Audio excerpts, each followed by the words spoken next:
So what's up for today's video, gagawa nga pala kami ng kilawin. So ayan na nga, nilagay na nga namin ang unang-una sa lahat, ang isdang.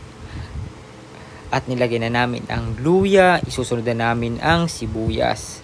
Para sobrang sarap ng lasa. So ayan na nga, ilalagay na nga namin yan guys. So panuorin nyo mabuti. Next, ang kamatis. Isa yan sa pampasarap ng lasa. Sunod na natin na ang dahon ng sibuyas. Isa rin yan sa nagbibigay aroma guys. Para mawala yung lansa-lansa. And then yung sili para may mga kumukurot-kurot sa labi. Isa yan sa mga paborito ng mga manginginom. Ang medyo may anghang. At then isusunod na natin ang pipino.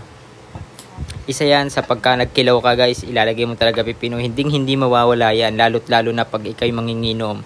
Isa yan sa mga paborito mo. Lalo't at pag may suka, ibababad mo yan guys. Sobrang sarap niyan. O diba? Diyan pa lang, hindi pa yan guys nakahalo. So syempre titimplahan pa natin yan ng suka para medyo may maayos na timpla. And then after ng suka, lalagyan din natin yan ng konting patis para nandun yung mga nanunuot na tamis, alat at anghang. So ayan guys, yung suka na nilagay namin. And then ayan yung nakababad na sa may mga sili na binuro na yan guys.